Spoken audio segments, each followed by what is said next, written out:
يعني احنا كده ايه؟ بنشتري عيني عينك؟ حاجات بالمليارات.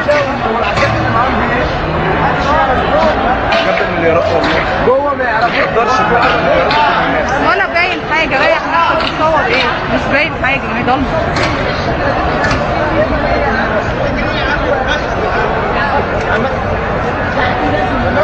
لصالح مين ده؟ بيسرقوا نفسهم اساسا. لصالح مين؟ لصالح مين؟ لصالح شخصيا. نطرد الكبار عشان نسرق ايه؟ بالظبط تبع مين ده؟ خدوا حاجات حرامية. خدوا معاه شرف. معاه شرف. مين اللي قال؟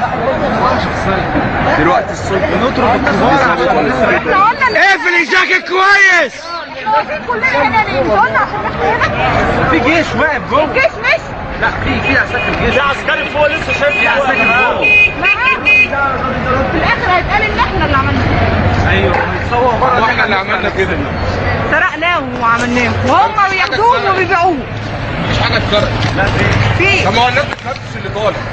مين دي اللي بتفتش؟ انا شايف ثواني كبير واكتر حاجه فيه اصلا ب 300 جنيه. فين بقى اللي اتسرق؟ بازارات. طيب ما ده بازار يا ابني. بازار. ايوه بازار هنا. ايوه وانت خدت من انا كنت قاعد جوه لسه طالع دلوقتي 3 ساعات.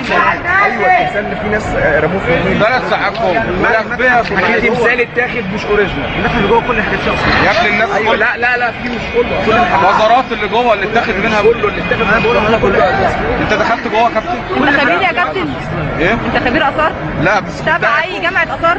لا تبع اي حاجه في الاثار؟ بص بقى هتقعد بقى مش هتلوني يبقى معايا. ساكت، يبقى ما تتكلمش. ما اتكلمش في كل حاجه ايه؟ فيها اصليه. كل حاجه هنا في اصليه. مين قال لك ان الحاجات دي مش اللي في البازارات دي اصليه؟ الحاجات اللي مرصوصه على الباترين دي اصليه؟ اللي في المتحف جوه. اللي جوه لا مش في المتحف اللي جوه البازارات. علي بازار جوه المتحف. هو دي حاجات ايه؟